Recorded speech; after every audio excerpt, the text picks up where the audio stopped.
agradecemos a todos los invitados colocar sus celulares en silencio, por favor.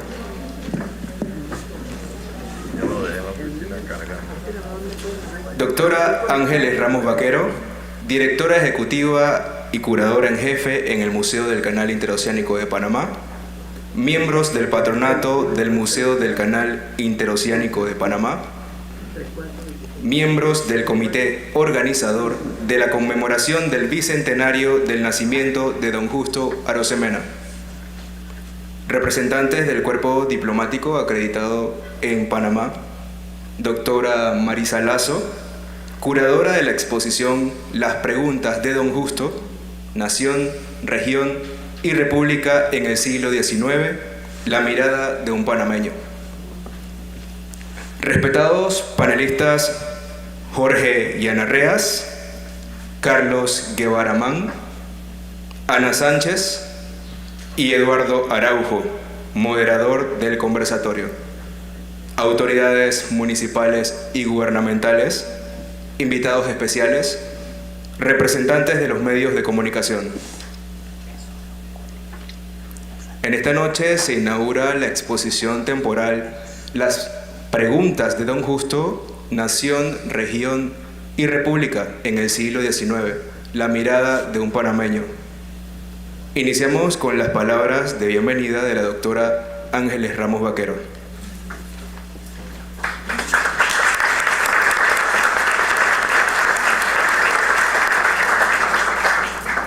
Buenas noches a todos. Considero la distinción entre nacionales y extranjeros como un resto de aquellas antipatías bárbaras que todo tiempo han abrigado los que vieron la luz en un lugar por lo que nacieron en otro. Palabras de Justo Arosemena, de las que me siento yo profundamente vinculada. Esta noche inauguramos una exposición con este conversatorio de lujo en este museo y ha sido y es el ejemplo de lo que se puede hacer cuando las ideas son universales y cuando los seres humanos somos verdaderamente universales.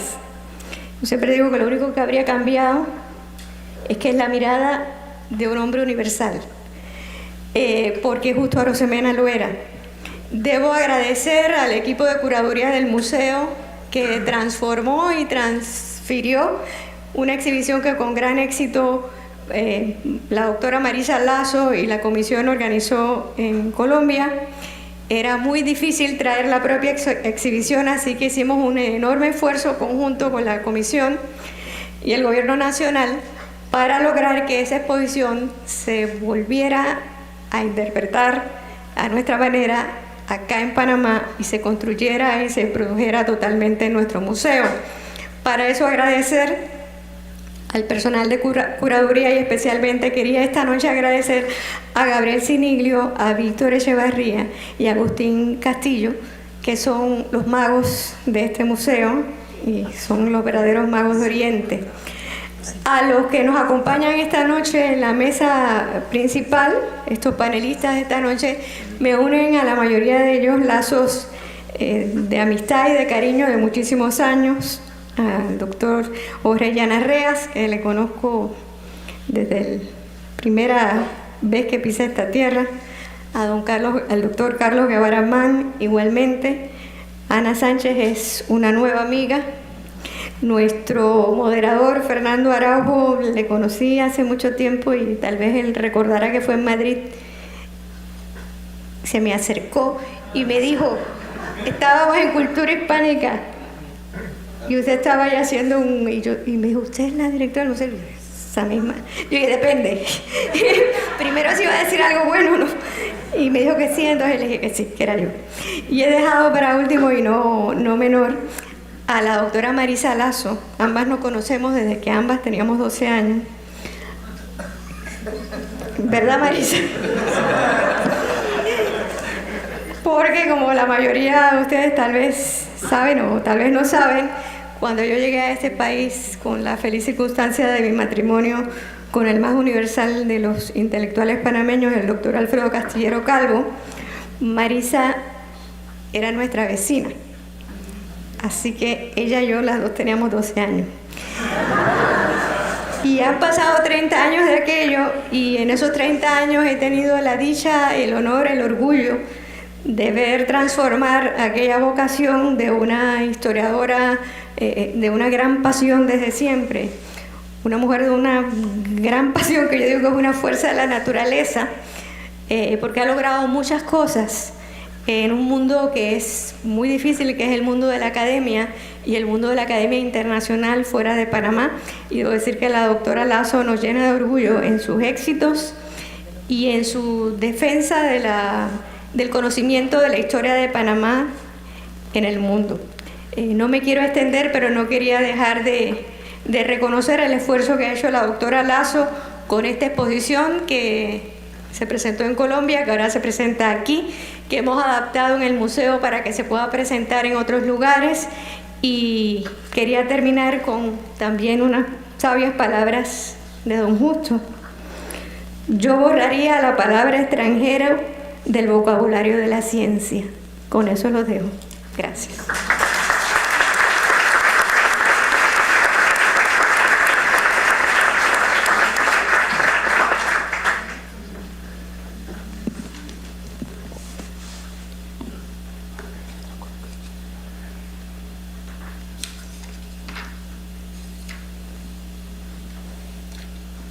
Nos acompañan en el conversatorio Jorge Yanarreas, abogado constitucionalista y profesor de Filosofía Política y Sociología en Florida State University.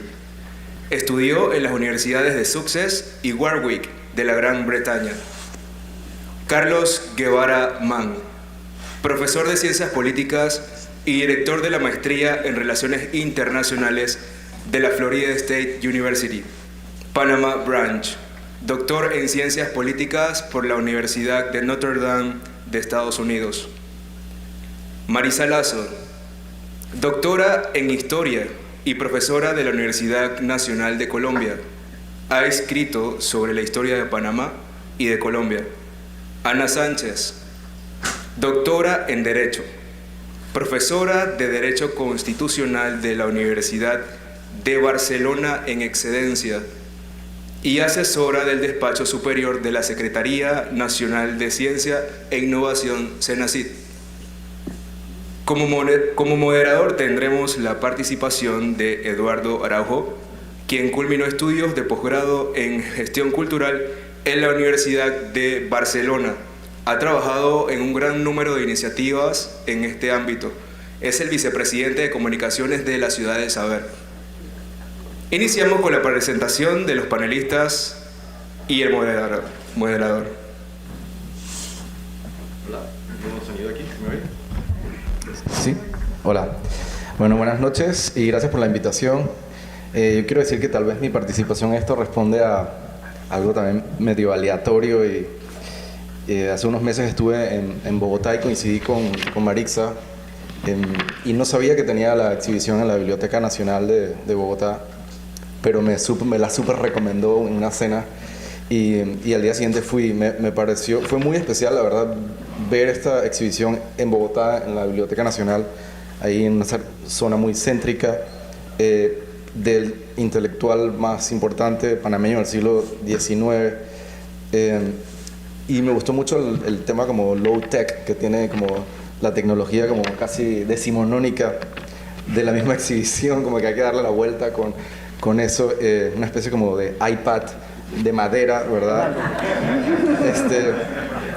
Pero me parece, más allá de la forma, digamos, el contenido muy bien resuelto, la manera en que se populariza el conocimiento científico, en este caso histórico, que no es tan fácil de sintetizar para un público grande como el que la exhibición pretende, ¿no? No está hecha para, tal vez, como para tus colegas, sino para el público. Yo creo que eso es muy importante, ese trabajo. Y bueno, quería que nos contaras un poquito cómo surge la idea de la exhibición.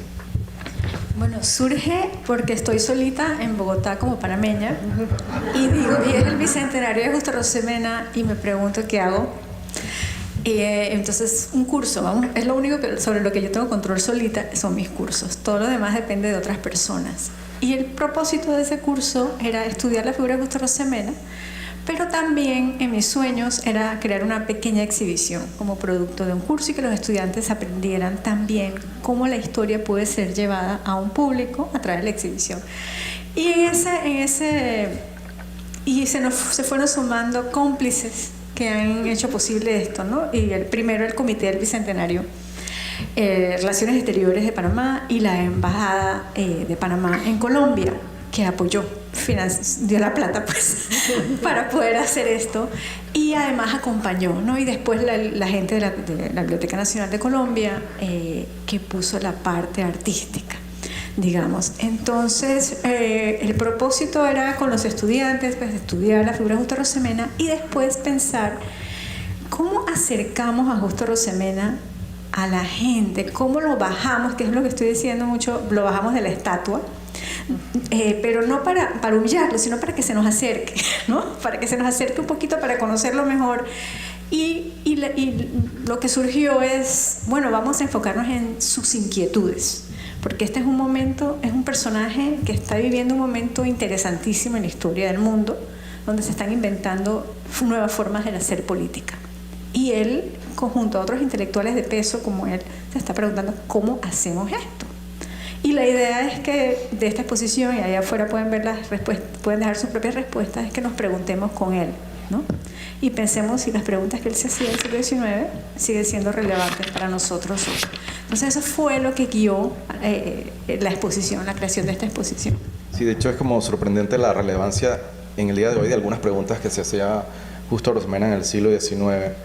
Ahora quería, si podemos hablar un poquito precisamente de cómo es el Panamá del siglo XIX. Me llamó la atención en la exhibición ver que un viaje de Panamá a Bogotá tomaba 31 días, mientras un viaje de Nueva York a Colón tomaba 9. O sea, estamos mucho más cerca de Nueva York que de Bogotá, en ese sentido. Y también el Istmo y la ciudad de Panamá, tan diferentes, digamos, de las dinámicas colombianas en muchos sentidos, pero tan conectadas en otras. El Istmo, digamos, con mucho más, tal vez, extranjeros per cápita, digamos, que en Bogotá, siendo además el lugar donde las dos obras más de ingeniería más grandes estaban ocurriendo, el ferrocarril y el canal francés, una relación con las potencias mundiales directamente Inglaterra, Estados Unidos en el siglo XIX, y una población mucho más predominantemente afrodescendiente en Panamá que en Colombia, y todo el fenómeno como de los liberales negros, digamos, que era una cosa que llamaba la atención a los observadores de afuera. Cuéntenos un poco, colegas, del Panamá del siglo XIX. Voy a comenzar con Carlos Guevara. Carlos. Gracias. Buenas noches. Encantado de estar aquí y encantado de apoyar esta iniciativa de Marixa y del comité del centenario, del bicentenario Justo Arosemena. Hay un par de rasgos o de aspectos que me llaman la atención sobre el Panamá del siglo XIX. En primer lugar, la poca población. Este era un istmo que a principios del siglo XIX quizás no llegaba ni a los 100.000 habitantes. El doctor Castillero Calvo no me dejará mentir. En los albores de la separación de Colombia habría quizás unos 300.000, quizás un poquito más habitantes. Entonces la población de Panamá era muy exigua, y la de la ciudad de Panamá también lo era, y evidentemente que la de Colón también, una vez que se fundó Colón a mediados del siglo XIX. Entonces era un lugar de población exigua, era un lugar de una significativa precariedad material, ¿no? Los niveles de analfabetismo eran enormes. La pobreza, inclusive entre las personas de mayores medios o de mayor influencia, la pobreza era bastante significativa. A pesar de todo ello, había, pues, se usa una palabra que a mí me desagrada mucho, la palabra élites, pero bueno, en fin, esa es la palabra que se utiliza en las ciencias sociales, o un grupo, un sector tradicional, dominante, superior, que estaba muy vinculado no solamente a los sectores de poder de Colombia y afiliado a las corrientes ideológicas que prevalecían en Colombia en ese momento, el liberalismo y el conservatismo, sino, como se ha mencionado ya en esta mesa, mucho más vinculados o muy vinculados al exterior, a Estados Unidos, y antes de Estados Unidos, a Gran Bretaña o a las islas británicas en el Caribe, principalmente Colombia. Entonces, a pesar de una precariedad, de una poca población, algo que llama la atención es ese cosmopolitismo del sector dominante panameño que lo hace tender más quizás hacia el liberalismo político como una corriente predilecta, y que impulsa a ese sector a promover los esfuerzos autonomistas e independentistas que caracterizan la historia de Panamá en el siglo XIX. Muy bien, no sé si alguien quiere redondear sobre este tema.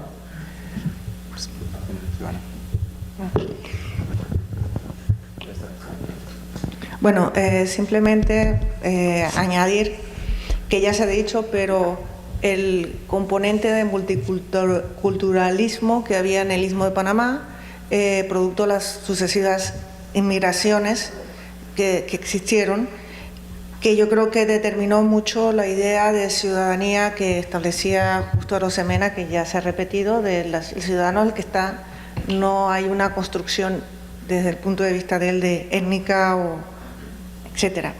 También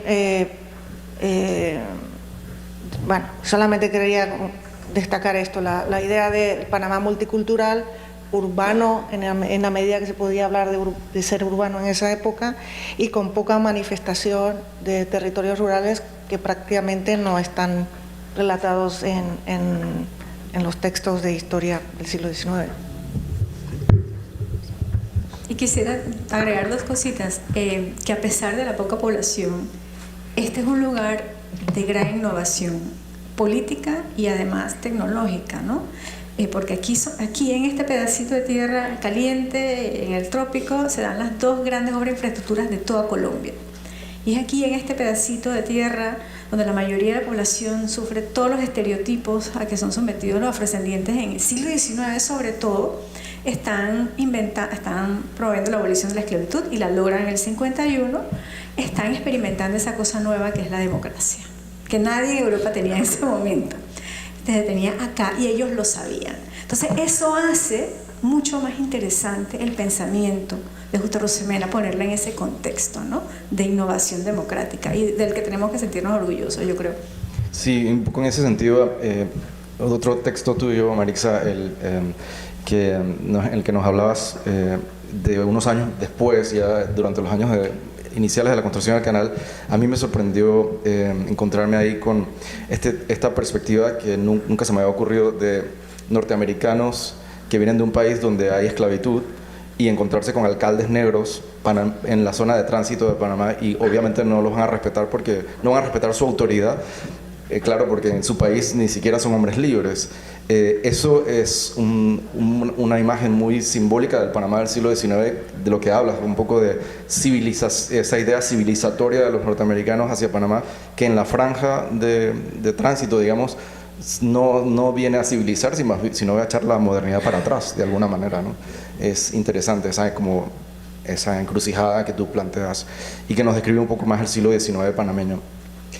Pero hablemos un poco entonces de, digamos, la exhibición nos dice que fue un liberal radical, y uno se pregunta qué significa eso, porque definitivamente en el siglo XIX las palabras, la mayoría no tenían el sí mismo, sobre todo aquellas que vienen de la política, digamos, federalismo, municipalismo, no significan lo mismo en el siglo XIX o exactamente lo mismo que significan hoy. ¿Qué significa cuando hablamos de que Justo Arosemena es un liberal radical? Tal vez Jorge nos pueda hablar un poco de esto. Sí, muchas gracias, Juan. En efecto, cuando hablamos del siglo XIX, a veces tenemos que empezar haciendo un ejercicio por desfamiliarizarnos con el lenguaje, porque básicamente sería un error pensar que todas las palabras del siglo XIX significan lo mismo que significan hoy. Por ejemplo, los mismos proyectos de Estado no están del todo claros en el siglo XIX. Hay, como dice Marixa, mucha innovación, hay muchas ideas. Y Justo Arosemena es uno de los innovadores en cuanto a esas ideas.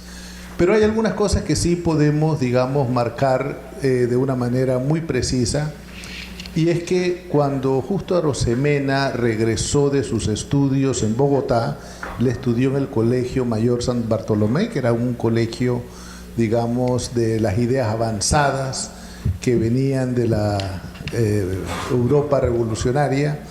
Él estudió después en la Universidad Nacional de Bogotá, estudió después en la Universidad de Magdalena del Istmo.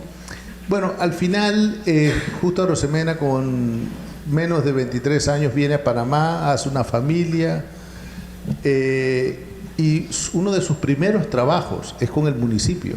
Él es cabildiente y es procurador municipal.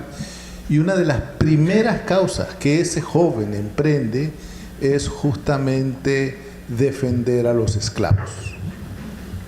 Él aboga por la abolición de la esclavitud desde muy temprano.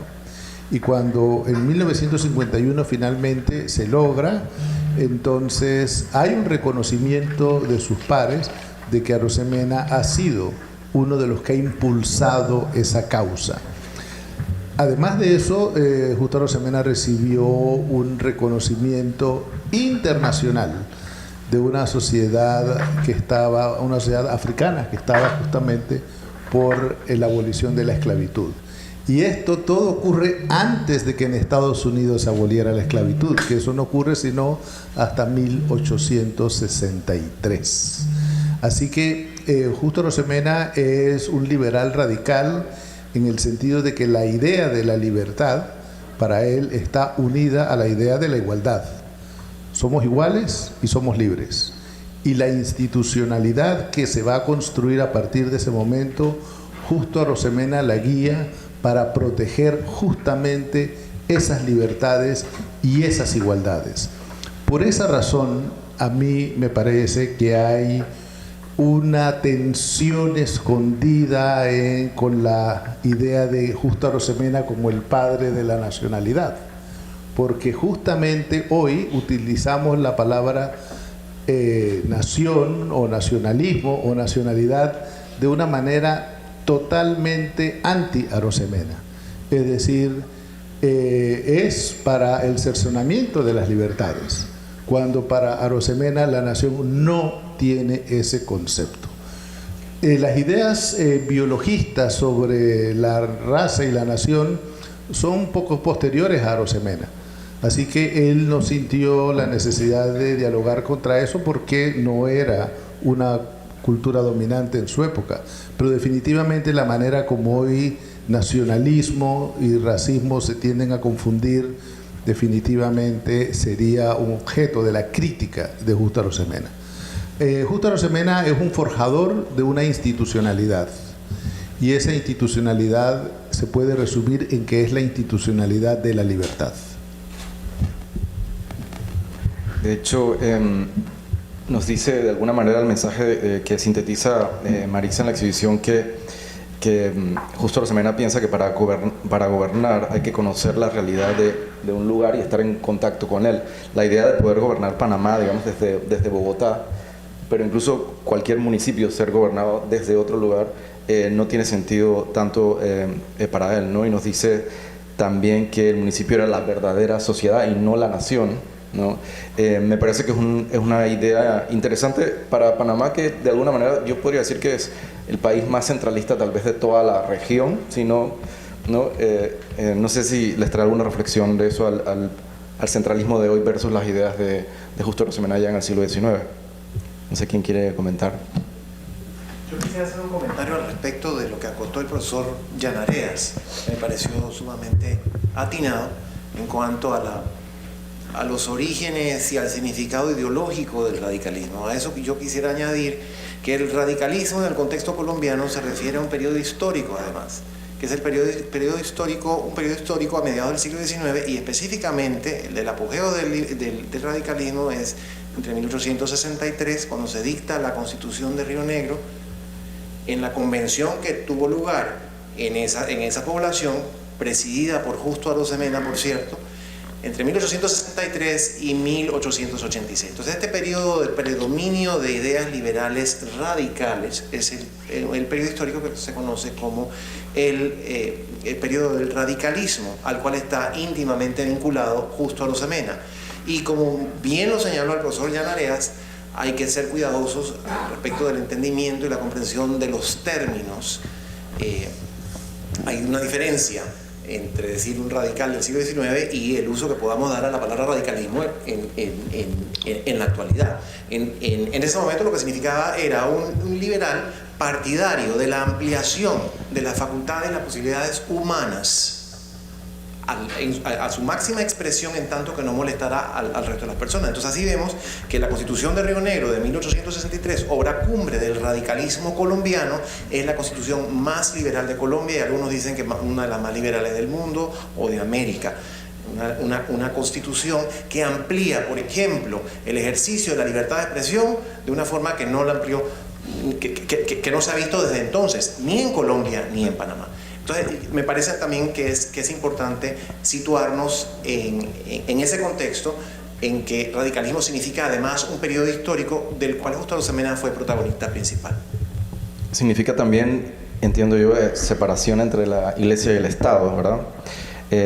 Uno de los textos, Justo Arosemena dice, entre los progresos puede considerarse como el principal la separación de la Iglesia y el Estado. La alianza de las dos potestades ha sido funesta siempre, a la vez para el catolicismo y para la libertad.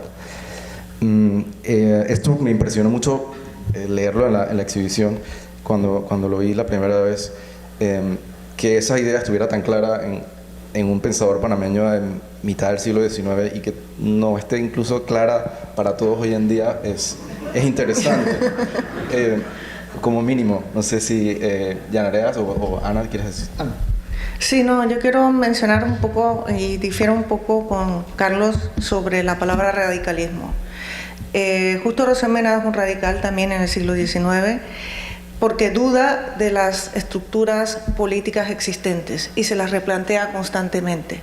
Por tanto, puede haber una similitud en el contexto de lo que se llama radical actualmente en la idea de que él no respondía al estatus de pensamiento político dominante en las élites, sino siendo parte de la élite tenía un constante replanteamiento del sistema político. Aquel que nos venía dado desde España cuando la independencia, las guerras independentistas, aquel que nos había dado esta idea de la predominancia de la Iglesia Católica como el status quo, como lo que debe ser, esta idea de la democracia, que no todos los liberales eran demócratas ni creían en la democracia, sino la idea de que el Estado se construye a través de la iniciación de la democracia. Yo creo que es importante porque Justo Arosemena quiere romper con las ideas dominantes y obviamente se retira cuando ve que aquello contra lo que luchó se ha destruido, porque vuelve y se restaura un régimen católico, centralista, conservador, con la Constitución de 1886.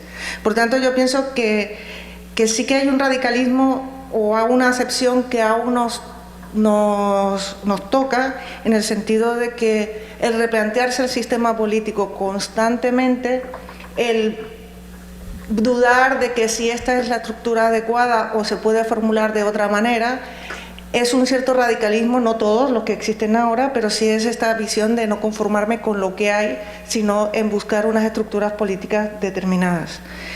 Y yo creo que este radicalismo, sobre todo, y volviendo a la pregunta de la separación Iglesia-Estado, yo creo que ese radicalismo, sobre todo, se expresa cuando habla de derechos individuales, que es muy raro ver a un autor hablar de derechos individuales o no centrar su pensamiento en derechos individuales, porque la discusión siempre era de las estructuras, sobre las estructuras políticas. En eso la Constitución de Río Negro profundiza en la existencia de estos derechos, pero sin las garantías suficientes. Y yo creo que todas las propuestas que hace Justo Arosemena de la separación de Iglesia y Estado tiene que ver con la garantía de las libertades individuales, es decir, con un concepto de ciudadanía que no implica un pensamiento único. esta idea de que todos somos católicos y todos, incluso rompiendo esta idea francesa de que todos somos una sola voluntad. Y cuando habla de libertades individuales, habla de parte, cuando habla de la separación iglesia-estado, parte de la idea que de la libertad religiosa, pero de la libertad religiosa deriva toda una serie de ideas que yo creo que son importantes, como esta idea de, por ejemplo, contraer matrimonio de acuerdo a los requisitos, no a los requisitos canónicos, sino a los requisitos civiles, y la idea del matrimonio como contrato, no como institución. Es decir, cuando pasamos el matrimonio católico al derecho civil, empezamos a decir que el matrimonio no es un contrato, sino es una institución, como si fuera algo etéreo y abstracto. Por tanto, hay una cierta ideología que se copia del concepto canónico de matrimonio, y en ese sentido Justo Arosemena dice lo que decían los liberales radicales en ese momento. No, cuando hablamos de matrimonio civil estamos hablando de contrato, no estamos hablando de una institución que se pasa del concepto canónico al concepto civil. Yo creo que además esta idea de derechos individuales hace construir una teoría de la igualdad, que tampoco es normal o frecuente en los liberales del siglo XIX, porque igualdad implicaba, como la idea de igualdad implicaba ciertos riesgos, porque la igualdad se decía que se garantizaba por las leyes aprobadas por el Parlamento, y él va un poquito más allá.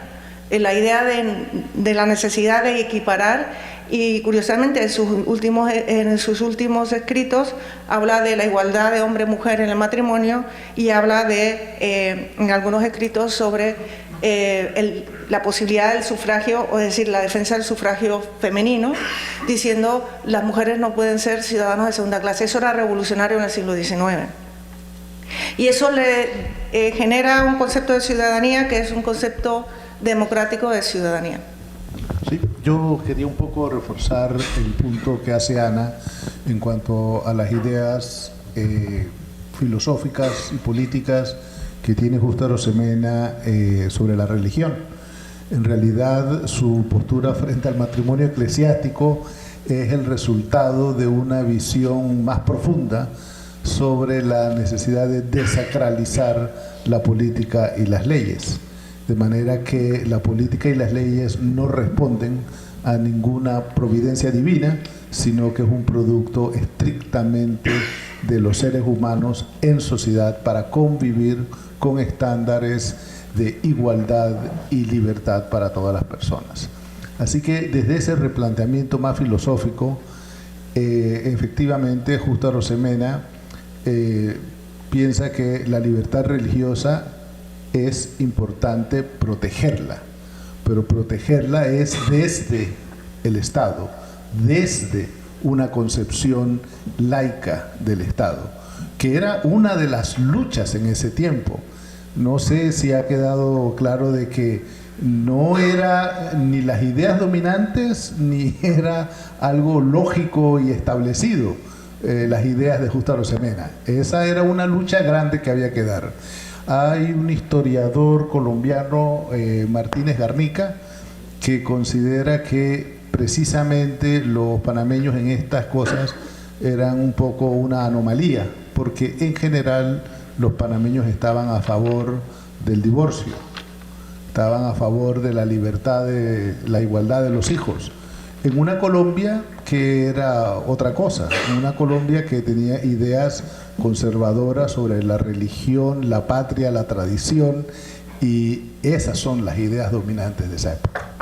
Tal vez también la sociología de Panamá, digamos, llena de inmigrantes, y no siendo la religión católica la única que prevalecía entre la población, contribuía un poco a esa forma de pensar desde Panamá, ¿no? Y un aporte para los liberales de Bogotá. Por otro lado está un asunto que tú me comentabas, Marixa, el otro día, sobre el control de lo que se enseña en las escuelas públicas, y que la idea, digamos, liberal del progreso a través de la educación es central, digamos, en el programa político de los liberales, y eso choca con el control que hasta cierto punto tenía la Iglesia de los contenidos de la educación en el siglo XIX, ¿no? O sea, el campo de batalla también era el salón de clase, cosa que sospechosamente nos recuerda lo que hoy en día sigue pasando, ¿no? Bueno, yo le digo a mis estudiantes, bueno, enseño siglo XIX, pero les digo que seguimos viviendo en el siglo XIX porque seguimos debatiendo las mismas cosas, ¿no? Solo que en ese momento eran debates nuevos y tal vez tenían una amplitud mayor de los que tenemos ahora. Pero yo quisiera volver a Panamá y cómo él habla en la separación de Iglesia y Estado. Hay ciertas ideas que vienen tal vez de haber vivido aquí, ¿no? De la cantidad de protestantes que hay en Panamá. Y él, que es un excelente escritor, cuando trata de convencer al Congreso colombiano que autorice el Estado Federal de Panamá, les dice, entre las muchas cosas que dice es: ustedes no entienden a Panamá, y Panamá no se puede regir por las mismas leyes que Bogotá. Y entre las muchas cosas dice: aquí hay muchos protestantes, y si no permitimos la separación de Iglesia y Estado y no permitimos matrimonios civiles entre protestantes y católicos, entonces van a vivir en pecado. Ustedes quieren que toda esa gente viva en pecado. Entonces obviamente no permitamos ese matrimonio entre diferentes religiones, que es parte de esa realidad panameña que en parte lo lleva a pensar en estas cosas porque las vive. No es una cosa teórica para alguien como alguien en Panamá, a diferencia de lo que podría ser alguien en Bogotá. Y también yo quisiera contestar la pregunta sobre el municipio que nos saltamos porque nos gustaron otras más, pero ahí también está la realidad panameña, porque él una y otra vez dice, Bogotá está lejísimos, pero no solo de Panamá, también en otras regiones. Ustedes no pueden legislar porque no entienden, no conocen, y eso es despotismo. Además, él creía realmente que el país que diferenciaba de la nación era lo chiquito, lo local, lo que entendíamos, lo que conocíamos. Y la nación era una Nueva Granada, pero él había visto, como todos sus contemporáneos, que las fronteras cambiaban una y otra vez, ¿no? Entonces no tenían todavía esa mitología de la nación que hemos construido hoy, que desde hace miles de años en estas fronteras teníamos una cultura, no sé, panameña, colombiana, mexicana. Él no podía pensar eso porque había visto demasiadas fronteras y regímenes cambiar. Y él entonces distinguía entre esa cosa grande, la nación, y el país, lo chiquito, que se entendía y se tenía que tener una cierta autonomía para gobernarse. Ana, ¿querés también decir? Sí, me gustaría, pero quiero decir algo también al respecto de la separación de la Iglesia y el Estado, y es que, pues, evidentemente es un postulado tradicional de los liberales de la Revolución Francesa en adelante, pero no solo proponían los liberales porque pensaban que era negativo para el Estado operar según influencias confesionales. También lo proponían, esto es muy interesante, porque pensaban que era malo para la Iglesia, era malo para la Iglesia católica estar tan vinculada al Estado, porque el Estado entonces podía intervenir en una materia que en realidad no le compete. Los liberales, tenemos que recordar esto, son los partidarios de una separación no solo entre la Iglesia y el Estado, sino entre la esfera pública y la esfera privada. Para los liberales un planteamiento importantísimo es que el individuo tiene una vida pública y hay ciertos aspectos que deben y pueden ser regulados por el Estado, y es cierta participación pública que debe tener el individuo, pero también el individuo tiene una esfera privada, y que en esa esfera privada el Estado no se debe meter. Y uno de los segmentos de esa esfera privada es precisamente el ámbito de la religión y de las creencias religiosas. Entonces el Estado no debe intervenir ahí. Entonces no solamente era porque la influencia religiosa era de un credo religioso era considerada perniciosa para el Estado, sino también porque consideraban que para cualquier organización religiosa era pernicioso que el Estado intentara dictar algunas pautas o intervenir en los asuntos que correspondían a esa organización. En cuanto a la vida municipal, Justo Arosemena, como lo ha dicho la doctora Lazo, es el gran promotor del federalismo, pero para él el federalismo está radicado a partir de los municipios. Así es como entiende él el federalismo, como una vida municipal autónoma y vibrante. Eso cambia un poquito en 1855, cuando se crea el Estado Federal de Panamá, porque no se trata de un municipio, sino se trata de todo el istmo de Panamá. Pero en sus exposiciones al respecto del tema, el Justo Arosemena es el gran paladín de la vida municipal. Y si hay un aspecto que a mí me parece relevante para nuestra actualidad, es ese. Recientemente en este país hemos hecho gran alarde acerca de la llamada descentralización. Y a mi juicio lo que la descentralización municipal ha logrado es que los vicios que se practicaban a nivel del Estado se trasladen a nivel del municipio, ¿no? Entonces, y yo creo que eso es muy peligroso y muy lamentable, porque el municipio, como bien lo dijo Justo Arosemena, es el órgano de gobierno que está más cerca de las personas y que tiene las posibilidades de resolver los problemas del día a día con mayor efectividad. Pero si esos municipios están penetrados por la corrupción y por el clientelismo, entonces pocas posibilidades tienen de atender esos problemas. Entonces me parece que los criterios que emite Justo Arosemena al respecto de la vida municipal, que engarzan dentro de su concepción del federalismo, son sumamente importantes y relevantes para nuestra actualidad. Ana, ¿tú querías comentar algo sobre esto? Sí, no, yo iba a hablar de eso, el municipalismo y federalismo. Quería un poquito introducir que Justo Arosemena fue un político excepcional en el sentido de que él basó toda su acción política en el estudio, la reflexión y luego la acción.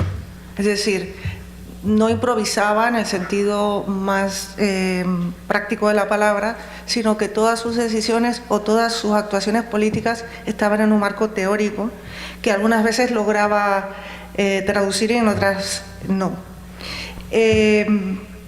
Yo creo que él hablaba de la construcción política democrática en el sentido de, y en eso es importante el municipalismo, en el sentido de que hay una más cercanía, que ya se lo ha dicho mucho, del gobierno municipal con los ciudadanos y por tanto más capacidad de acción. Yo creo, y además en el contexto que él formula eso, es en el momento en que se estaba construyendo el Estado-Nación. La inestabilidad territorial que sufrió en la Gran Colombia, luego Nueva Granada y los Estados Unidos de Colombia, marcaban también una idea de vamos a reconstruir y replantearnos lo que es el régimen territorial. Y es importante también cuando Justo Arosemena habla de municipalismo y federación, ya se ha repetido muchas veces, pero yo creo que es importante, no está hablando de la idea de nación étnica o cultural, sino está hablando de la idea de autogestión y autoorganización respecto a lo que se ha dicho en la característica de la diversidad territorial. Y en realidad él es un seguidor de muchos planteamientos que se hicieron desde el Istmo de Panamá a partir de la independencia de España, como la declaración del Círculo Ismeño, que empezaban a decir, no es que queremos independizarnos o separarnos, aunque en algunas veces eso se tradujo así, sino queremos que se reconozca los criterios específicos del territorio ismeño. Y eso yo creo que es importante.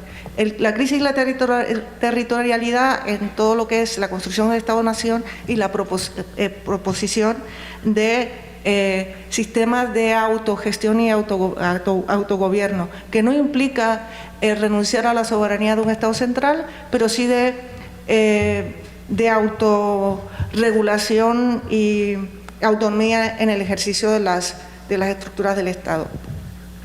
Y yo creo que en eso, y yo creo que si hacemos un paralelismo con Thomas Jefferson, es un pensamiento radicalmente demócrata, que tampoco era usual en los liberales de la época, porque la concepción era que la democracia se construía al lado, en la comunidad política más cercana, y se iba construyendo hacia arriba, no hacia abajo, como se intenta muchas veces. También yo creo que Justo Arosemena no es un autor que se mira al ombligo de Panamá, el problema de Colombia. Él, para buscar soluciones, no estudia solo Panamá y ve los fenómenos políticos en Panamá, sino que tiene un pensamiento mucho más global, y eso lo lleva a estudiar todas las constituciones y los sistemas políticos de América Latina. Es decir, es que el problema en Panamá es esto, no, él quiere ver si eso está en otros países y cómo lo han resuelto o cómo no lo han resuelto, para intentar formular políticas internas o diseños de modelos políticos dentro de Colombia y el Istmo a la vez. En ese sentido, Justo Arosemena tiene un pensamiento bastante original sobre el papel que le toca a la cultura latinoamericana en el futuro de la democracia. De alguna manera, frente al posible fracaso de los ideales de la Revolución Francesa en Europa y, digamos, el imperialismo norteamericano, la esclavitud, etc., él ve en Latinoamérica como una esperanza para el futuro de la democracia, que está conectado un poco con lo que estabas hablando antes. Sobre eso también hay que tomar en cuenta que hoy nos es muy común, muy familiar hablar de América Latina, de lo latinoamericano, y cuando lo leemos en Justo Arosemena no nos causa ninguna extrañeza, ninguna sorpresa, porque es obvio, es así. Pero es que en el siglo XIX, en el que escribe Justo Arosemena, eso no es así. Justo Arosemena, cuando publicó su primera obra en Nueva York, Los Apuntamientos, la firmó, no le puso su nombre, la firmó como un joven americano. No dijo un joven colombiano, ni panameño. Al firmar como un joven americano, ya eso a ustedes les da una idea de cuál es su perspectiva para analizar los problemas relativos a las ciencias morales y políticas. Muchos años después, cuando Justo Arosemena publica sus estudios constitucionales sobre los gobiernos de América Latina, de nuevo, está haciendo un campo de estudio que en ese momento no existía.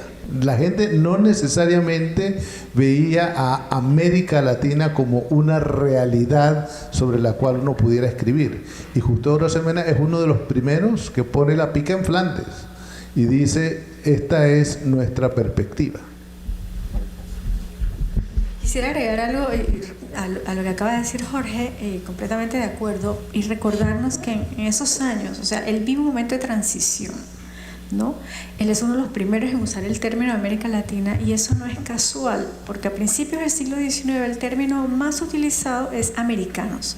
Todos, no se distinguía, y americanos eran esta gente que está aquí creando repúblicas, Estados Unidos, en América Hispana, y era un término. Pero después de la guerra de Estados Unidos con México, cuando Estados Unidos se lleva la mitad del territorio mexicano, y Justo Arosemena vive aquí en Panamá, lo que pasa con el ferrocarril, la tajada de sandía, los filibusteros en Centroamérica, él escribe unos ensayos que se llaman La Cuestión Americana, y ahí se plantea, ¿no?, quiénes somos nosotros, los que estamos en esta parte, y comienza a usar mucho la palabra América Hispana, que después va a llevar a América Latina, y la raza latina. Y piensan los franceses, y somos como los franceses, somos distintos, ¿qué esperanzas tenemos?, ¿no? Es casi una angustia que tiene ese escrito, ¿no?, preguntándose quiénes somos. Y llega a la conclusión, una conclusión optimista, que es política, no es étnica, no es cultural, es política. Nuestro futuro es la democracia, y eso es lo que nos va a salvar, ¿no? Y aquí va a renacer lo que en Europa está decayendo en Francia, y eso es lo que él está pensando. Pero él se tiene que replantear eso en la década de los 50 junto a otras personas, pero es uno de los primeros. ¿Por qué lo vive de cerca? Porque está yo creo que estar en Panamá hace esa diferencia. Bueno, ya no somos americanos todos iguales, eso ya está cambiando, ¿no? Esto ha cambiado, entonces, ¿quiénes somos? Y ese es ese momento de transición de la década de los 50 y 40 y 50. Quisiera agregar algo a lo que ha dicho Marixa, lo que me suscribo. Yo creo que cuando se leen los escritos de Justo Arosemena, se entiende el concepto de raza no como un asunto étnico o biológico, sino más bien como un asunto cultural, pero también tiene una dimensión política importante. América Latina, así como dijo la doctora Lazo, en América Latina está el futuro de América Latina es la democracia. Diría que el presente de América Latina y el futuro también es la república. Entonces ambos conceptos están unidos, y esto pareciera trivial, pero es sumamente importante. El sistema republicano es el sistema que divide el poder para evitar la tiranía. La tiranía contra la cual se rebelaron los americanos, tanto los del norte como los del sur, a finales del siglo XVIII y principios del siglo XIX. Esa fue una rebelión absolutamente revolucionaria, porque nadie había rechazado ese sistema de gobierno, nadie había cuestionado ese sistema de gobierno de la forma como lo hicieron los americanos. Entonces, en el pensamiento de Justo Arosemena, ser americano o ser latinoamericano equivale a ser republicano. Esa es la concepción que tiene él. Obviamente el republicanismo se opone ¿a qué? Se opone a la monarquía y a la monarquía absoluta, y esa es una distinción y un criterio sumamente importante. Para nosotros ya no es relevante hoy, porque monarquías absolutas quedan unas cuantas en el Golfo Pérsico, eso es lo que queda, ¿no? Pero un asunto que observó Justo Arosemena fue que, a pesar de que los nuevos estados americanos adoptaron formas republicanas, constituciones que seguían el modelo de Estados Unidos, algunas de ellas fueron degenerando, muchas de ellas fueron degenerando en regímenes despóticos que no tenían monarcas, pero sí tenían dictadores. Regímenes despóticos como el régimen contra el cual luchábamos nosotros los panameños precisamente en esta fecha hace 32 años. ¿No? Que desató su furia besánica en contra del sector civilista en esta misma fecha, el 10 de julio de 1987. Entonces, a eso es a lo que se opone Justo Arosemena. Inicialmente se concebía la oposición entre república y monarquía, pero también en Justo Arosemena es muy importante esa distinción entre república y despotismo, no necesariamente monárquico, despotismo dictatorial. Creo yo que es fundamental que cuando consideramos el pensamiento y los escritos de Justo Arosemena, entendamos la raza latina, ese concepto que desarrolla como una preferencia y una predilección por el sistema democrático y por la república como formas ideales de gobierno. Algo, un dato curioso sobre qué era lo que era la raza latina. Para él eran los que descienden de los romanos, y para él el concepto de Roma es el concepto de la república. Entonces es como dice Carlos, que es indisociable en Justo Arosemena la idea de lo latinoamericano con la república, con la democracia. No, ese es un trinomio que no se puede romper, y eso es lo que hace a Justo Arosemena, digamos, también un tipo muy especial y muy actual el día de hoy. Díganme ustedes, ¿hay proyectos de nación que no necesariamente pasan por las instituciones de la República? Bueno, eso es un problema. ¿O hay gente que trata de construir democracias sin instituciones republicanas? Nuevamente, ese es un problema. Porque en el mundo en que vive Justo Arosemena, eso sencillamente no es posible.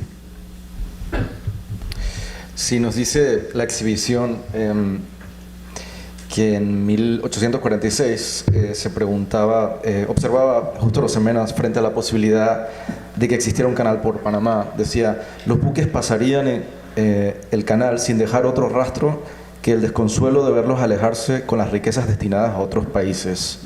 Y se pregunta, ¿para quién es la ruta? Bueno, la exhibición se pregunta, ¿para quién es la ruta? Una pregunta que me sorprendió, me conmovió verla en Justo Arosemena, en la exhibición, pues, y esta reflexión de Justo Arosemena, porque la pregunta también es válida hoy, ¿para quién es el canal? Digamos, sería la traducción al presente, ¿no? Interesante que se plantee esto, ¿no?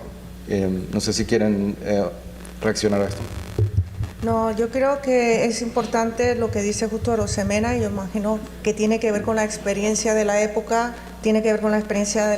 del primero de los tratados de libre circulación que se hizo, como por ejemplo el Mañarino-Biclac, en el cual... Ese año, el 46. En el 46. El mismo año que él dijo. Sí, el ferrocarril, etcétera, que las rentas que se llevaban... el ferrocarril, que generaban el ferrocarril y el paso expedito de ciudadanos de otros países, Estados Unidos sobre todo, no llegaban al istmo, sino que llegaban fuera, y era acaparado, digamos, por la burocracia colombiana.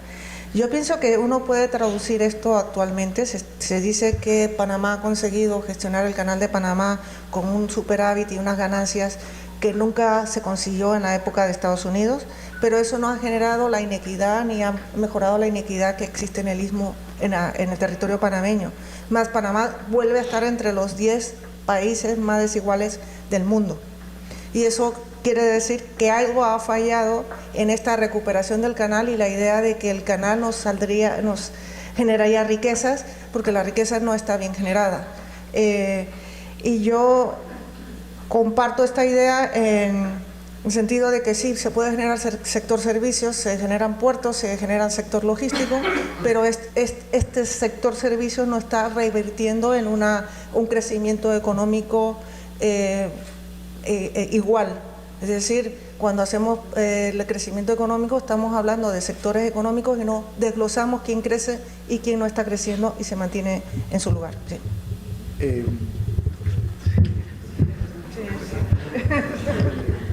Yo quería mencionar que justamente aquí, en esto que nos plantea Walo ahora, es donde encontramos quizás el espacio de mayor contacto entre las preocupaciones de Justo Arosemena y las preocupaciones que tenemos hoy en Panamá. Voy a leer aquí de las cosas que están en la exhibición. Dice en 1854 Justo Arosemena, en un artículo que publicó en El Panameño: si no adoptamos medidas serias y prontas, tendremos en el istmo de Panamá la repetición de la historia de Texas.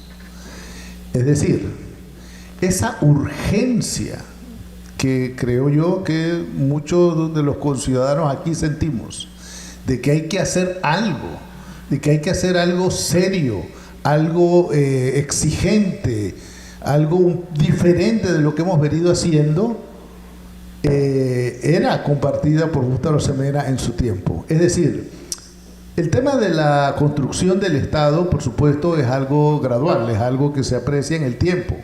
Pero eso no quiere decir que los ciudadanos deben cruzarse de brazos a esperar que el Estado se construya, porque eso no va a ocurrir. Si no hay esa urgencia ciudadana, si no hay ese sentido de que hay algunas cosas que están saliendo mal y tenemos que atajarlas, tenemos que utilizar nuestras instituciones republicanas para volver y corregir el rumbo. Yo creo que entonces estamos desperdiciando a Justo Arosemena, porque Justo Arosemena es recordarnos que eso es una urgencia para el ciudadano. Quiero un poquito dar el contexto de esa cita sobre el canal, ¿no? Porque es 1846, no hay ferrocarril, no hay canal, hay proyectos. Y él se pregunta, ¿qué es lo mejor para Panamá en ese momento, ¿no? ¿Qué es lo mejor para la economía panameña? Y su respuesta, con la que podemos estar o no de acuerdo, no importa, pero es entenderla lo que es importante. Su respuesta es un camino carretero de macadam, que en ese momento era lo último. Y dice, ¿y por qué? Porque dice, los barcos van muy rápido y no dejan suficiente riqueza en el país. Pero un camino es lento, la gente se demora y va a promover la industria alrededor de ese camino y va a beneficiar un gran número de personas. Y eso es, yo creo que la preocupación que a mí me gusta es, bueno, ¿cuánta gente beneficia? ¿Qué tanto se distribuye esa economía? Porque él, igual que muchos republicanos, cree en un montón de gente próspera, como pequeños propietarios, ¿no? Y podríamos pensar no solo en el canal, sino en cualquier otra actividad, ¿no? ¿Qué tanto se distribuyen las posibilidades de crear industrias? ¿No? Él dice, bueno, es que si van despacio van a venir artesanos, van a crear artesanos, van a tener que atender todas estas personas que van pasando, y si van rápido solo los vamos a ver un poco en contra de la idea del enclave, ¿no? Un poco en contra de esa idea, tal vez. Y eso que estábamos muy lejos de haber puesto todos los huevos en la canasta del transitismo en esa época, porque era todavía una sociedad rural, agraria, etc. Sin embargo, él ya cuestiona los beneficios del tránsito y la oportunidad de aprovecharlo, ¿no? La relevancia de esa pregunta es verdaderamente asombrosa. ¿Para quién es la ruta? Y si generalizamos un poquito a partir de eso, se puede decir para quién es el patrimonio nacional, porque la ruta es patrimonio nacional. ¿Para quién es ese patrimonio? ¿Para quién son los recursos nacionales? ¿En favor de quién? ¿En beneficio de quién o de quiénes están esos recursos? Creo yo que la pregunta que hizo Justo Arosemena, o lo que se preguntó al respecto de los beneficios que pudiesen derivar, como bien señaló la doctora Lazo, no se había construido ni siquiera el ferrocarril en ese momento, pero ya él se lo planteaba, ¿no? ¿A quién va a beneficiar esto? Y creo yo que el cuestionamiento que hizo en ese momento y que hizo después resultó casi que premonitorio, ¿no? Sabemos perfectamente bien, conocemos perfectamente bien la historia del ferrocarril y conocemos perfectamente bien la historia del canal. Durante su control por Estados Unidos, el canal estuvo en función, el canal se operó en función de los intereses económicos y estratégicos de Estados Unidos. Una vez que el canal se entregó a Panamá y que Panamá ha asumido su operación, como se ha dicho acá en la mesa, los réditos provenientes del canal han aumentado exponencialmente. Sin embargo, ¿para qué han servido esos réditos? ¿A quiénes han beneficiado? ¿Para quién ha sido la ruta? Aquí no se ha hecho un estudio sistemático, serio, científico, de a quiénes han beneficiado los más de 13.000 millones de dólares que se han recibido de ingresos por el canal. Yo conecto esto directamente a las cavilaciones de Justo Arosemena en 1846 y en años posteriores. Pero también lo conecto a cuestiones como el debate actual o la queja actual de la ciudadanía, que es ¿cuál? El alza de la luz.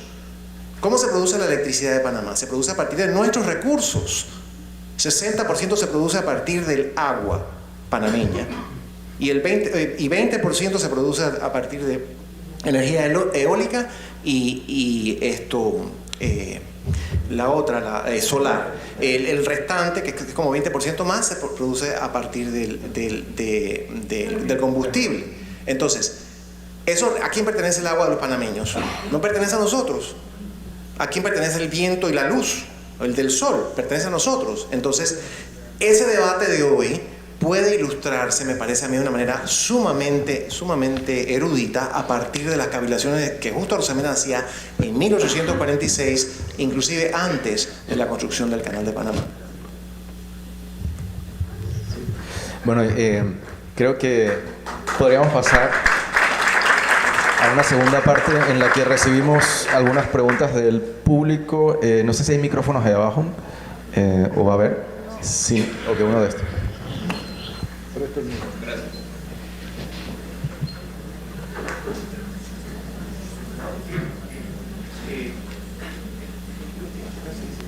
Esta pregunta es para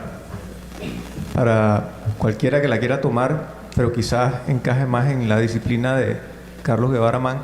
Mi pregunta es sencillamente, filosóficamente, ¿quién piensan que fue el pensador que más influyó en Justo Arosemena? Vamos a anotar las preguntas y escuchar un par más antes de contestar. Aquí hay otra pregunta.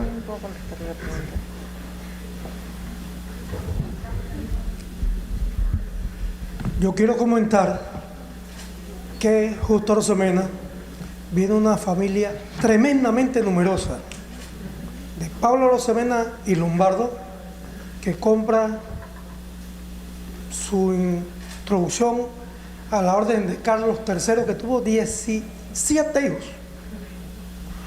Y entre esos, Mariano Arosemena de la Barrera, padre de Justo, que tuvo 11 hijos. ¿Cómo se maneja esa situación en esa familia? Y luego, la otra parte, creo que en el pensamiento de Justo Arosemena hay una total independencia y una reacción a lo que fue el bolivarismo, que nunca le cumplió a Panamá.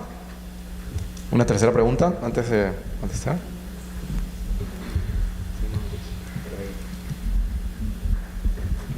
Sí, buenas noches. La pregunta que yo me hago es si cuando se plantea la interrogante de Justo Arosemena, ¿de a quién beneficia el canal? Los panelistas nos han sacado de quicio la pregunta de Justo Arosemena. porque el problema que se planteaba Justo Arosemena era si le iba a beneficiar a Panamá, al istmo de Panamá, que era su tierra natal, que era su patria, o si le iba a beneficiar al gobierno central de Colombia, que esa era la aspiración de los colombianos, tal como se consignaba en el proyecto del Estado federal en ese momento. Entonces, la pregunta de Justo Arosemena, me parece a mí, era: el canal debe ser para el istmo, los beneficios debieran ser para el istmo en el caso de que se pueda construir, porque en ese mismo documento él dice que él no cree que eso se pueda construir una vía interoceánica. Yo creo que Justo Arosemena sí sabía que se podía construir, pero no se lo quería soplar a los colombianos. Eso creo que es así. Bien, entonces, y la pregunta actual es: ¿el canal es de los panameños? Jurídicamente, políticamente, económicamente, es de los panameños. Y si aquí hay desigualdad, es porque la desigualdad es inevitable. Digo, señores, ¿hasta cuándo vamos a pretender que la igualdad es necesaria? Voy a canalizar a algunos, o incluso conveniente. ¿Le vamos a pagar al barrendero lo mismo que al neurocirujano? Eso no puede ser. Entonces, yo sé que estoy diciendo cosas heterodoxas y pecaminosas para los criterios dominantes, pero digo, de vez en cuando hay que decir las cosas como se piensan. ¿Ok? Bien. En Panamá, en este momento, el subsidio estatal asciende a 1.400 millones de dólares. ¿Ok? ¿De dónde salen esos fondos? Del canal, que produjo el año pasado 1.600 millones. Entonces el gobierno de Panamá sí se ha embarcado en una redistribución muy importante, cuyos efectos no sabemos si son buenos, porque en el campo se están quejando de que el campesino ya no quiere trabajar en la ganadería, sino que se quiere venir para acá, o sencillamente vivir de lo que le están dando. ¿Ok? Entonces, el canal es nuestro, y pretender que no lo es un infundio, es de los panameños, a pesar de la hipoteca esa del tratado y todo lo demás. Mira la pregunta, perdone, voy a hacer la pregunta. Ustedes perdonen por hacer la pregunta. ¿Qué pensaría Justo Arosemena si resucita hoy? Ok, y se encuentra en la cinta costera. Gracias.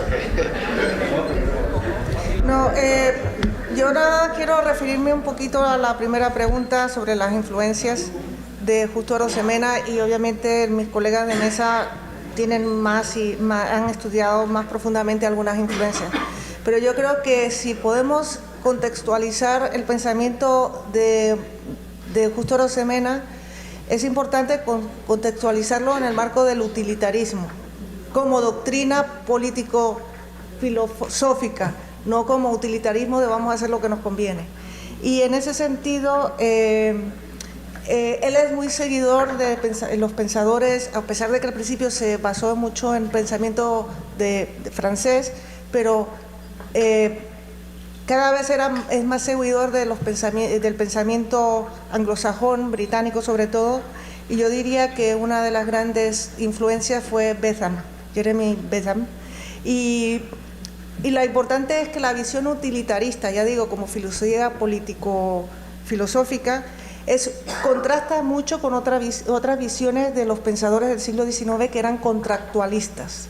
Es decir, su visión de análisis político era distinto de una corriente que era muy frecuente en el siglo XIX y lo que hemos estudiado nosotros mucho en la escuela, de qué es una constitución, qué es un Estado, y siempre hemos hablado del contrato.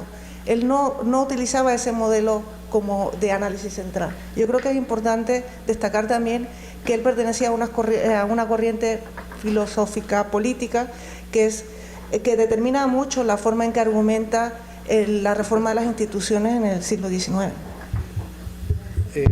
Sobre el mismo tema un poco, cuando la biografía que tenemos de Justo Arosemena, prácticamente ambos, Méndez Pereira y José Dolores Moscote, no dejan de decir que Justo Arosemena es un pensador poco original porque copia el utilitarismo de Bentham. Yo reconozco que no me he leído todas las cosas que tengo que leerme, pero de lo que llevo avanzado en el estudio, no estoy tan de acuerdo con esa posición, que en realidad es la posición canónica. Creo que Justo Arosemena básicamente desarrolla un tipo de filosofía política un poco diferente a lo que es el utilitarismo inglés. Por supuesto que hay esa tendencia, que es una tendencia que tiene sus problemas, el decir que el gobierno debe atender a lo que es la mayor felicidad de la mayoría de las personas. Tiene algunos problemas que han sido discutidos en el utilitarismo y que John Stuart Mill trató de corregir, porque eso despoja a la filosofía política de un contenido moral. Porque lo que Justo Arosemena advirtió, y lo advirtió, oiga, eso es extraordinario, leyendo a Bentham en estas tierras, Justo Arosemena advirtió rápidamente la deficiencia del contenido moral del utilitarismo. Y él, por eso, en su obra Los Apuntamientos, se refiere a que él favorece una cosa extraña que él llamó el bonopreponderismo. Es decir, que siempre debe prevalecer lo bueno. No es un tema de qué es lo que quiere la mayoría, porque si de repente la mayoría aquí decide, bueno, aquí todos queremos emborracharnos hasta intoxicarnos por una semana, bueno, entonces eso es lo que hay que hacer, la pregunta. Entonces, por eso él tiene mucho cuidado en endosar el utilitarismo, así como quien dice, al 100%. Yo estoy totalmente de acuerdo con Ana que ejercen mucha influencia sobre Arosemena los pensadores ingleses. John Stuart Mill, Spencer, después en una época posterior, él lee mucho los ingleses. Sin embargo, también lee los franceses. Y en los franceses está Benjamin Constant. Está documentado que su maestro Vicente Azuero le regaló la obra de Benjamin Constant sobre los principios del liberalismo, y él también lee Tocqueville, y de Tocqueville él tiene muchas cosas que pienso que se nos escapan a veces. Por ejemplo, Tocqueville cuando escribe esa extraordinaria obra La democracia en América, su balance es que la democracia en Europa está podrida, eso no va a caminar, porque la sociedad no está abierta para eso. Y él ve en América el futuro de la democracia, y dice, así es que va a haber democracia, como es en América, porque Europa no, que va. Él reconoce en su sociedad muy anti-igualitaria, y él le gusta el igualitarismo que ve en Estados Unidos. Así que eso es un rasgo que pienso yo que en Arosemena le da una bienvenida a esa idea. Pero hay otra, y es lo que decían antes acá los colegas sobre la democracia como futuro. Esa es una idea típicamente tocquevilliana, que la democracia no es que es un tipo de régimen, no es que es para unas tierras, sino que ese es el futuro. Para allá vamos a evolucionar. Y una tercera idea que es muy tocquevilliana también y que está presente en Arosemena desde muy temprano es la tendencia de las sociedades hacia el despotismo. Eso también él lo identifica en sus obras, y en los apuntamientos aparece un poco ligado al pensamiento de Rousseau. Él piensa que es el pensamiento de Rousseau el que puede llevar a nuestras sociedades a extraviarlas del pensamiento de la libertad y llevarlas hacia el despotismo. Así que sí, Justo Arosemena es un hombre que está, digamos, a la altura de la producción filosófica política más importante de su tiempo. Pues yo creo que hemos usado mucho la palabra igualdad, y yo pienso que es necesario definir lo que significaba para un republicano radical como Justo Arosemena. y lo novedoso que era eso en ese momento, porque no es como, pues no es un estereotipo, no es una caricatura.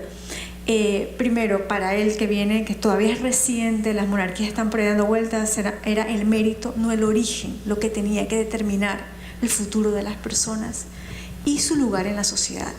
Pero para que el mérito y no el origen fuera lo que lo determinara, tenían que haber unas condiciones que permitieran que todas las personas desarrollaran esos méritos. Entonces, por eso es que los liberales, como él, creían en una buena educación pública. Por ejemplo, si no, era un engaño.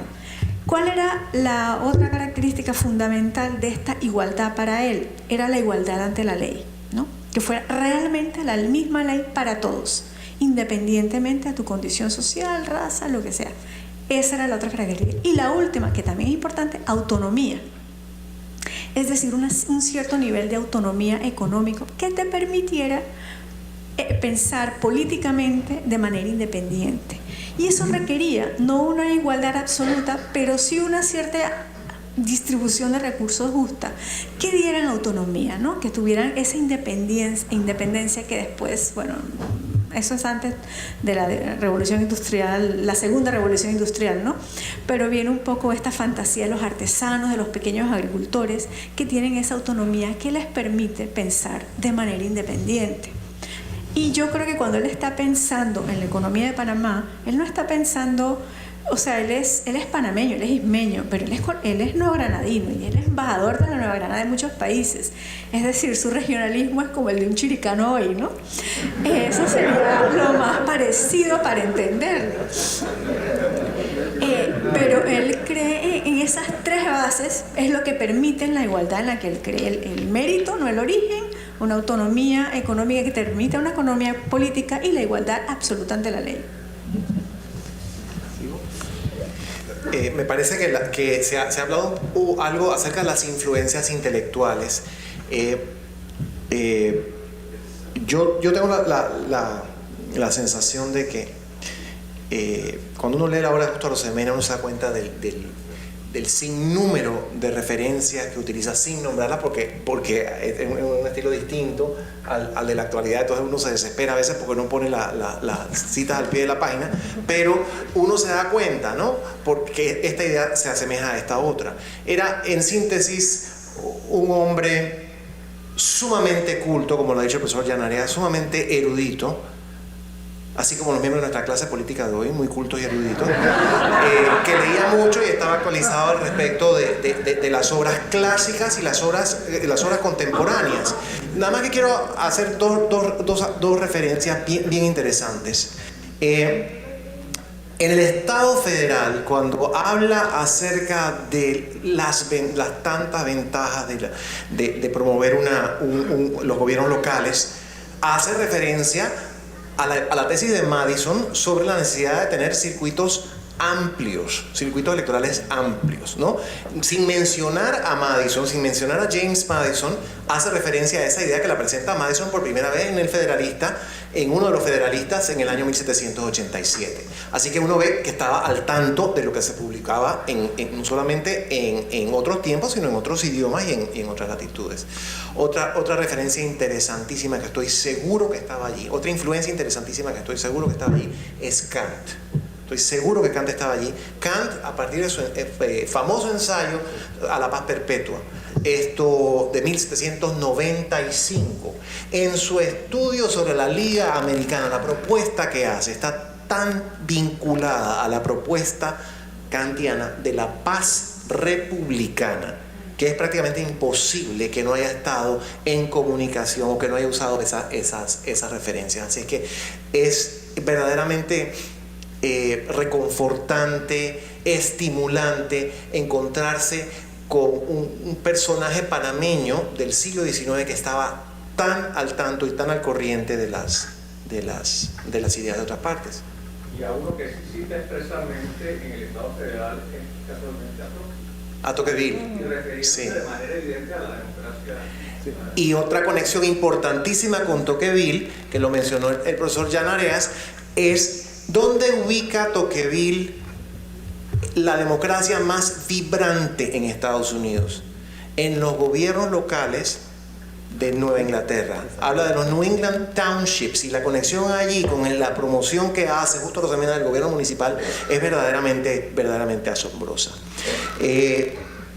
Lisímaco preguntó sobre la situación familiar y yo quizás la doctora Lazo sería más idónea para hablar acerca de ese tema, como ella es historiadora 100%.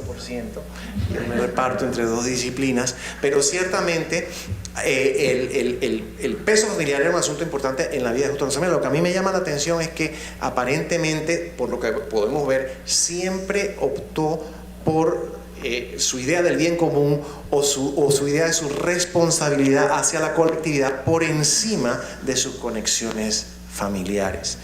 Y la tercera pregunta. Esa familia fue muy rica, educó a todos sus miembros y vivió opuesta a la dictadura de Bolívar, que no le cumplió. Justo Arosemena tenía 13 años cuando deja de gobernar Bolívar, pero ya 2 años antes, en 1828, Panamá también está sufriendo la dictadura de Bolívar. El absolutismo. Sí. La doctora Lazo, la doctora Lazo y yo hemos tenido tantas conversaciones acerca del libertador Simón Bolívar que no voy a entrar en ese tema ahora. Pero bueno, se agradece la observación del Lisímaco. ¿Qué pensaría Justo Arosemena si resucita hoy y está en la cinta costera? Bueno, yo le voy a decir lo que yo creo, dos cosas que creo que haría. Uno, pediría una auditoría de los fondos del canal. Y dos, pediría que la línea de transmisión la paguen los que se han robado la plata aquí en los últimos años de los tiempos de la dictadura. Tenemos tiempo para un par de preguntas más desde el público. Agradecemos brevedad en la formulación de la pregunta. Sí.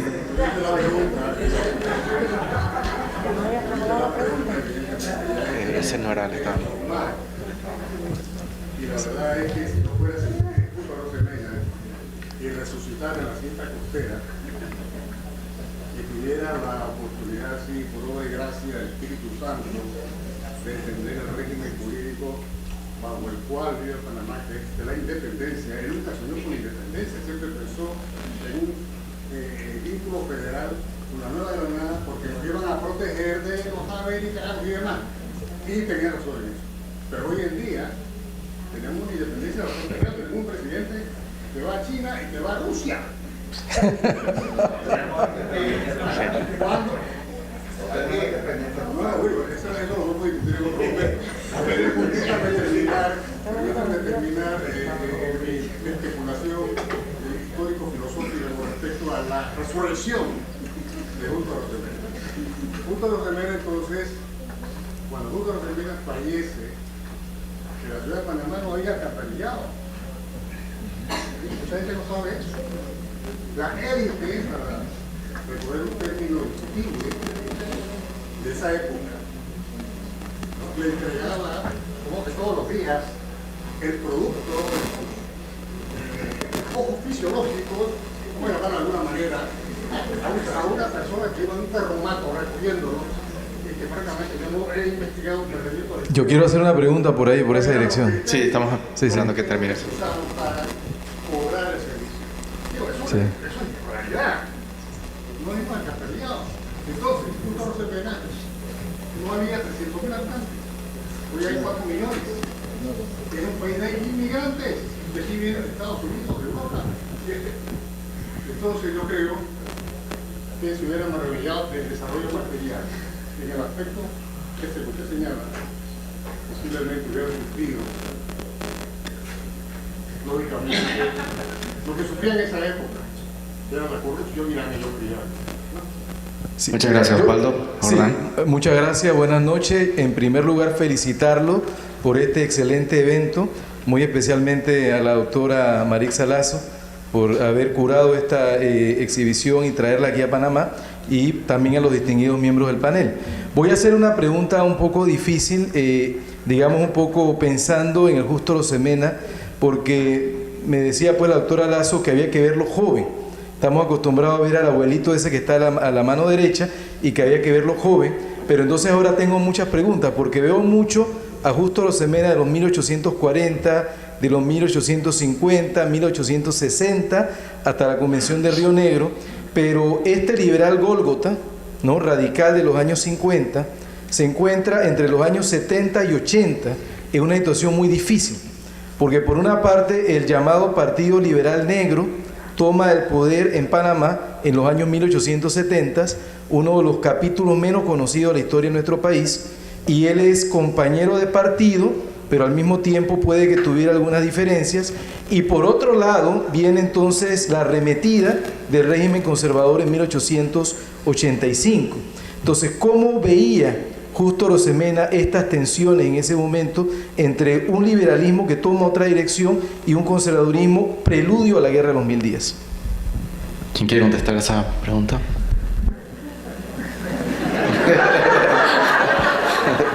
Podemos hacer otra mientras piensan en la respuesta, tal vez. Quería referir un poquito al Justo Arosemena planteado en la cinta costera. Estoy de acuerdo con Carlos que obviamente cuestionaría la corrupción que implica la obra pública, como se ha visto en los últimos años, que se ha hecho mucho más transparente todos los mecanismos de corrupción. Pero yo pienso que Justo Arosemena luchó contra la corrupción en el siglo XIX, incluso una de las versiones, es decir, no era una época en que todos eran santos y Justo Arosemena y todos los políticos que había en la Gran Colombia, en Nueva Granada, eran pulcros, reflexivos e intelectuales. Yo creo que Justo Arosemena fue una excepción, como hubiera sido una excepción en el siglo puesto en la actualidad. Y yo pienso también que esa constante replanteamiento de las estructuras políticas, Justo Arosemena puesto en el siglo XXI, también hubiese sido un pensador que se replanteaba o dudase la estructura política e intentase formular nuevas políticas de creación y reconstrucción del Estado. Y yo creo que en ese sentido nos tenemos que centrar. Justo Arosemena sufrió la corrupción del Estado federal, es una de las versiones, y renunció al Estado federal. Hay como varias versiones, pero una de ellas es que su familia, por ser un país pequeño, en esa época un territorio todavía más, las élites más pequeñas, hacían mucha presión para favores del Estado. Es decir, la corrupción en el siglo XIX también era un sistema corrupto, y lo que uno tiene que es intentar trabajar para la construcción del Estado, inevitablemente buscando fórmulas para evitar también este tipo de prácticas. Yo no me esperaba la pregunta sobre Justo Arosemena en la cinta costera, pero es una buena pregunta después de todo. Sí quería decir algo sobre eso y que no han comentado los colegas. Primero que todo, yo creo que Justo Arosemena se informaría bien, investigaría un poco cuál es este país del que estamos hablando, le pondría mucha atención a cuáles son las instituciones políticas que han sustentado este desarrollo. Justo Arosemena diría, bueno, ya no hay más nada que hacer, ya lo hicimos todo. De ninguna manera. Él se enfocaría en las deficiencias, insuficiencias, que la verdad es que hemos llegado a un punto en que a todo le llamamos corrupción. Y como a todo le llamamos corrupción, ya no sabemos exactamente qué es corrupción. Pero las insuficiencias, las deficiencias en la construcción de una institucionalidad democrática es lo que él enfocaría. Y definitivamente él no podría dormir en paz viendo la miseria en la que viven demasiados panameños. Porque Justo Arosemena consideraba que esos panameños tenían que beneficiarse también de la prosperidad que trae el comercio. Por eso, entonces, no perdamos de vista qué tipo de país somos, no perdamos de vista las raíces profundas que hay detrás de esa imagen de país, pero tampoco nos miremos llenos de contento de que hemos logrado realizar un ideal. Tenemos muchos problemas que atender.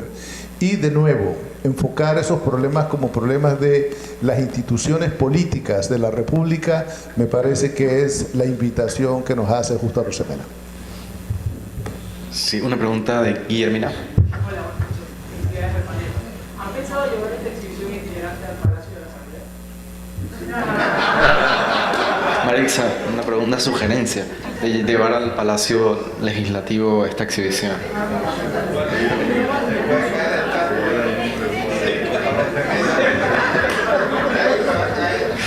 Bueno, señor Vallarino, sí. Sí, ¿le pueden facilitar un micrófono? Al señor Vallarino que está ahí. Sí.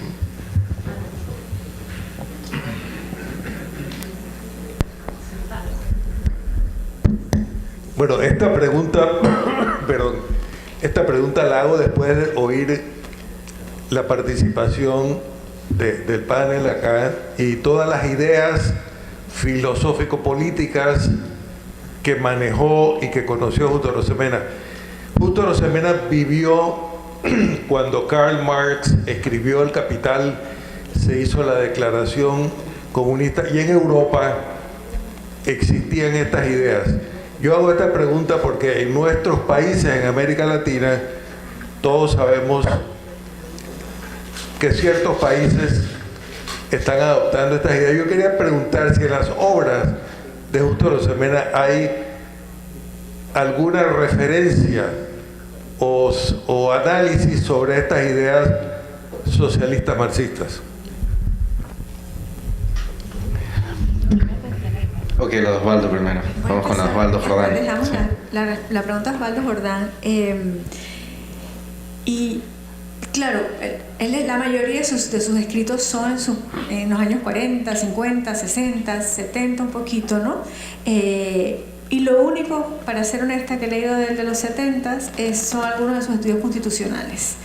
Pero yo creo que ahí te permite responder a algo que yo creo hacia donde tú vas, es cómo reaccionan los liberales a este cambio político, ¿no?, que se va a dar en Colombia y que comienza a ver hacia dónde va antes incluso que de la Constitución del 86. Y lo que ellos se van a preguntar, muchos se exilan en Panamá, muchos acaban en la ciudad de Colón, exilados de estos liberales, se preguntan cómo, si somos la mayoría, perdimos el poder.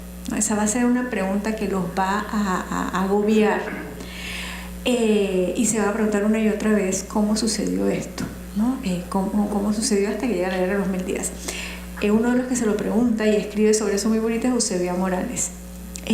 Pero en razón al Partido Liberal Negro, en el análisis constitucionales que él hace en la década de los 70, él ve la constitución haitiana y él dice: hemos sido muy injustos con esa república, ¿no?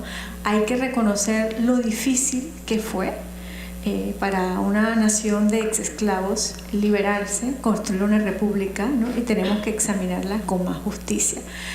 Yo creo que en ese momento, en ese contexto internacional, es una visión muy democrática, muy amplia, y que explica tal vez, y lo he dicho en otras ocasiones, que explica que tal vez la influencia de sus copartidarios del Partido Liberal en Panamá y de lo que llamaban el Partido Liberal Negro, tal vez lo llevó a pensar de otra manera, ¿no? No solamente las influencias de afuera, sino también la gente que los rodeaba aquí y allá en Colombia. No sé, pero eso habría que estudiarlo mejor. Estoy especulando un poquito, ¿no?, sobre eso. No sé si alguien quiere agregar algo más.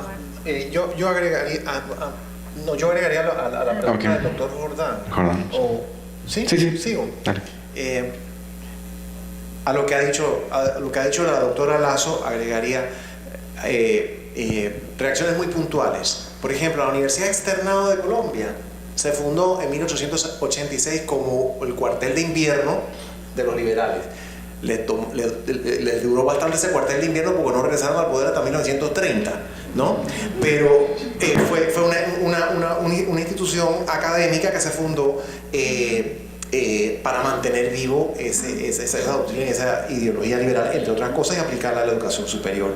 El diario El Espectador se fundó también en Medellín el año siguiente, en 1887. Así que aquí hay estas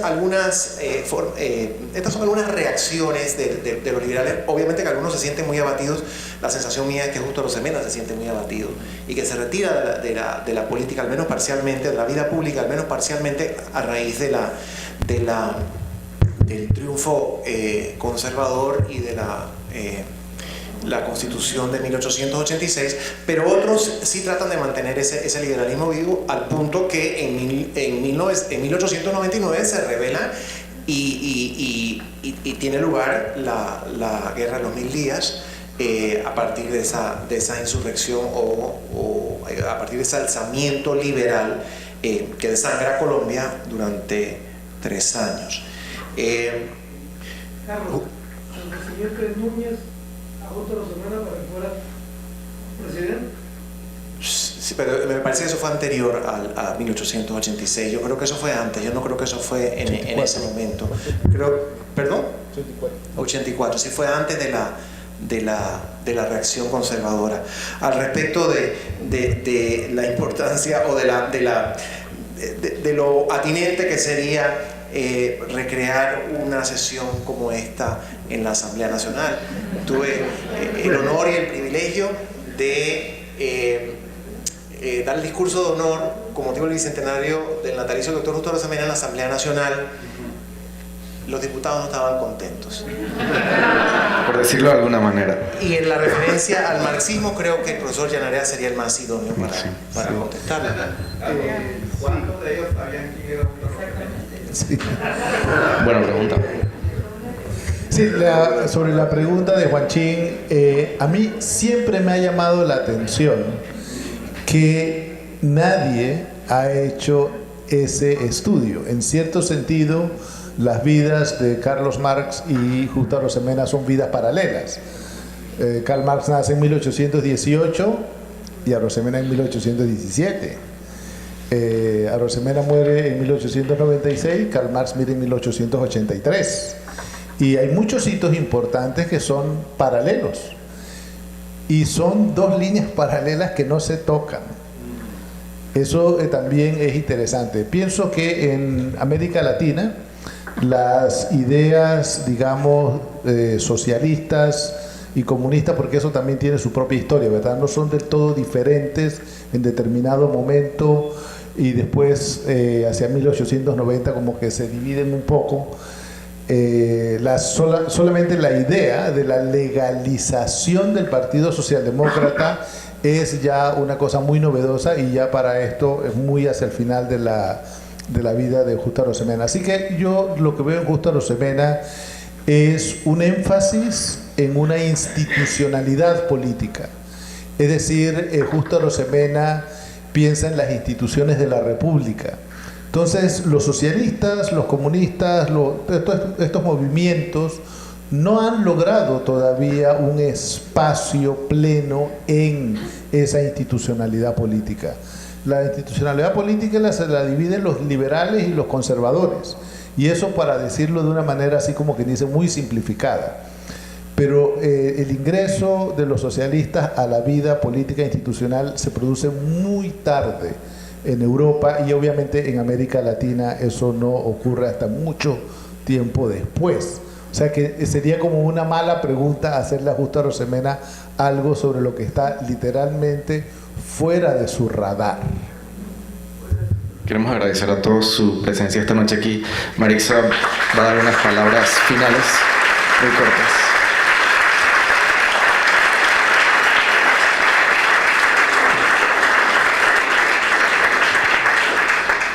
Solamente quería agradecer al Museo del Canal por habernos por esta oportunidad hoy y también por el trabajo tan hermoso que han hecho con la exposición de Justo Arosemena. Muchas gracias. Gracias a todos por venir.